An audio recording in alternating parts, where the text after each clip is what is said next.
We'll go to this interview that we did with Pete Buttigieg at the Kellogg Center last week, and thanks to you for all your insightful analysis as always. Mr. Secretary, first of all, thank you for doing this, and also our thanks to Governor Blanchard for his kindness in arranging this. Let's start with the tough question. MSU Spartans or Fighting Irish? That's not a tough question for me. I'm delighted to be an adopted Michigander, but the Irish are always going to be my team. That's a punt. No, it's an honest answer. All right, let's talk about EVs. Look, the middle class is not falling all over itself to purchase these vehicles. Is that a fair statement? Well, these are certainly something that are still early in their adoption. Our goal is to have about half of the new sales of vehicles be EVs by the end of the decade. In order to get there, two things need to happen. First, they need to get less expensive, which is why the policy of this administration has been to take dollars off of the price tag of those EVs. The second thing is we've got to make sure there's chargers everywhere you need them. A majority of Americans will be able to charge at home if they have a single-family home or garage, but that's not everybody. Not everybody will be able to charge at home or at work, which is why we need a nationwide charging network. If we do both of those things and continue to push that, then I believe that we will meet our goals for EV adoption. That's going to have benefits for the economy as well as the climate. Would you concede that Mr. and Mrs. America are just not excited about this? I think most people who drive one are excited about it. Yes, but that's the minority, sir. Well, I don't think that's true. I think that... Well, it's not the majority. Well, the majority of Americans don't own an EV yet. Sure. And again, our goal is that we'll begin to have a majority of Americans owning an EV by the early 2030s. Right now, we need to make sure we pick up the pace of adoption by making them less expensive. Now, there's one other thing, the thing that we're very focused on right now about EVs. Let's be very clear. The automotive industry is going EV with or without us. That's unquestionably the future of the industry. The question is, will it be made in America? And as a child of the industrial Midwest who knows how important auto jobs have been to the development of our economies, I believe we need to act, and the president believes we need to act to make it so. Now, under President Trump, China was allowed to build an advantage in EVs. We're working to make sure that the U.S. maintains the advantage on EVs, just as the U.S. had the advantage on the old car technologies in the last century. All right, let me just read you some numbers. Here are the stats on the demographics of purchasers of EVs.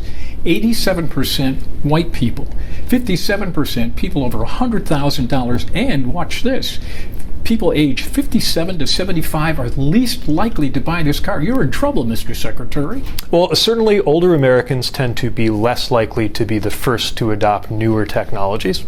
That's okay.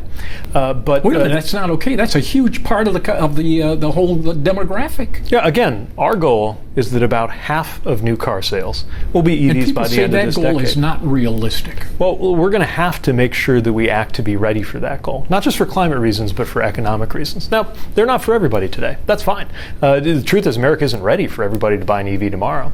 But as they continue to become more affordable, and as that superior technology continues to be something that more and more Americans experience, because when you drive one, you can tell that it's better, then we're going to see more and more adoption. Then we've got to make sure the grid is actually ready to handle it, and our supply chains are ready for us to make more of those EVs in America instead of importing them from abroad.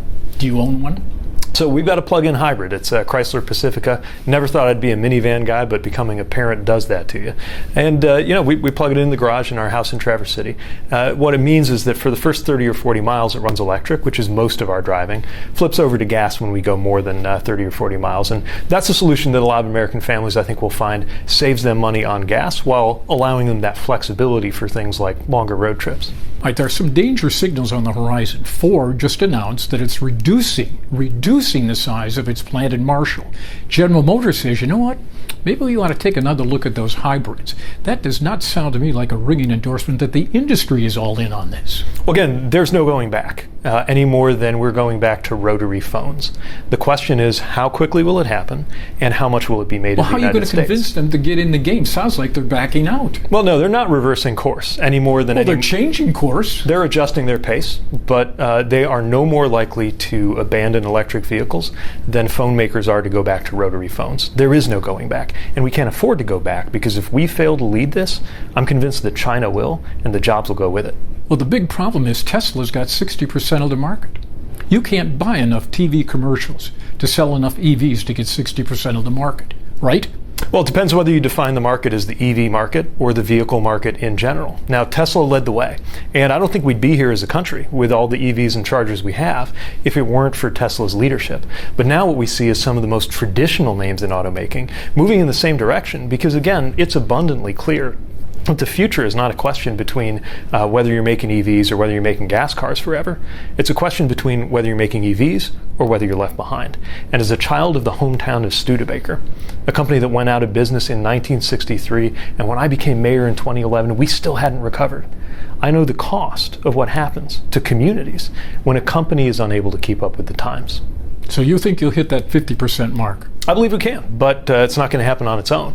Again, the future of the industry is going to new technologies. We're not going to be able to, nor should we want to be trapped in old technologies. The big question is, can we do it quickly enough, and can we make sure it's made in America? President Biden, I can tell you from being around him a lot, is obsessed with making sure that more jobs are taking root right here in America, that we are exporting products and importing jobs rather than the other way around. And the future of the auto industry is going to be one of the most important parts of that story. And Donald Trump is obsessed of not making it work. Yeah, look, he did a lot to help China build an advantage with electric vehicles, which in some ways we're still recovering from. But I believe we will. America led the way before. We're going to lead the way again. Let's talk politics. When you heard that Debbie Stabenow was retiring and shocked this political town, even for a moment, did you say, U.S. Senator Stabenow's out, maybe I'm in? You know, I'm so focused on the job that I've got. Of course, anytime. All I asked, did you think about it? It crossed my mind. People ask you questions, and she's somebody I deeply admire, and a lot of very important things obviously take place in the United States Senate. But I know the job that's on my plate right now, and it didn't take me long to know that as much as I care about that seat being in the right hands, those hands aren't mine. I've got a job already, and I'm going to keep doing it. So when it crossed your mind, what did you think? Well, look, anytime you think about your future, you ask, where do you belong? And I know where I belong, at the pleasure of the President of the United States, is in this cabinet working on transportation policy, trying to see through so many of the things that we started and that President Biden set in motion. So how does Governor Pete strike you? I've got one job. I've got the two titles that really matter to me. One is father and the other is secretary. And those are keeping me busy. How many times a day do you get asked the presidential question? Not that many, because most of the time I'm in environments where the question I get is, how are we going to get this airport built? Are you going to fund this tunnel that we've been wanting to do for 100 years? What's it going to take to get this road fixed? Those are the kinds of things that occupy most of my time and attention, and seem to account for most of the phone calls that come into my phone too. What did you learn from your mom and dad value-wise that you still carry with you today?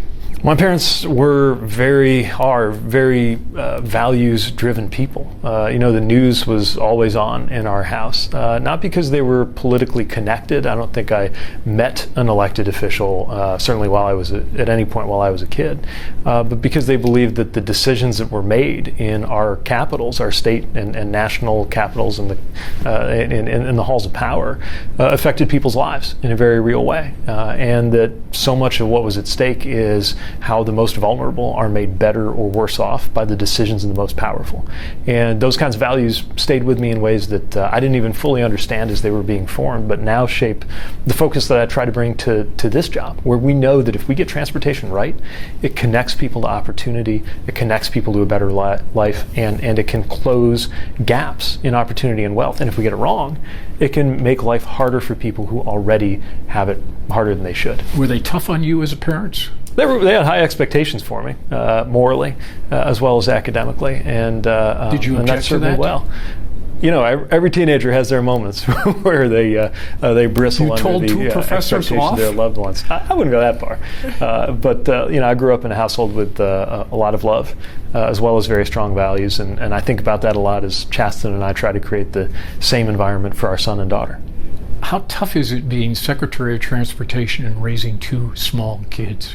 Yeah, I think every working parent knows how demanding it is to have any job, certainly a very intense job, while you're raising kids. One of them's sick and can't go to daycare. They don't really care whether the president's calling or you got a big meeting or TV interview. They're too.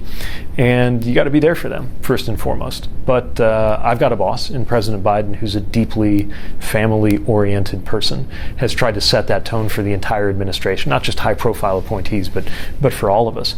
And it's a real privilege to be able to serve and to raise them, knowing that the stuff I get to work on, that the bridges we're building and the airports we're fixing, are things my own children are going to use. Of all the industries that you help to regulate, which is the one that's most recalcitrant to reform? That's a great question. Everyone's different in its own way. We have been, in particular, pushing the freight rail industry. It doesn't have a lot of players. It's a mess. It's consolidated. It's concentrated.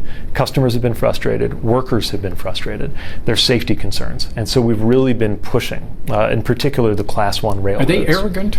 I think that they have been used to an environment where they weren't very accountable. I remember back when I was mayor trying to get my calls returned by railroad companies, and it was a dead end. But now that I'm in a job where I do get my calls returned by railroad companies, I'm working very hard to get results. So what's your leverage to get their attention? Well, as a regulator, first of all, we are making sure that they meet the law and meet high standards on safety, on labor, on anything else that we are responsible for. You say it's a given, but really I found enforcement patterns have varied from administration to administration. I think it's safe to say we've toughened things up a lot with regard to freight rail compared to our predecessors. And we're trying to get more abilities and authorities to do that. Right now, there's a Railway Safety Act waiting its turn in Congress, and we're coming up on a year since the Norfolk Southern derailment in Ohio awakened so many Americans to safety issues in railroads that have been there the whole time. And this legislation would make a real difference. So I'm urging any member of Congress who was quick to get on television a year ago to make it clear on the record where they stand on this legislation that could make a real difference in railroad safety in America. Final question. What do you want to be when you grow up? You know, one thing I've found about every wonderful professional opportunity I've had is that it would have been a surprise to me a year or so before I was actually doing it. And so I don't know what the future is going to hold. I do know what's on my plate right now is, I think, the most exciting as well as demanding set of challenges and opportunities that there's ever been for someone in a role like mine. Thank you, sir. It's good to see you. Thank you. It's a pleasure.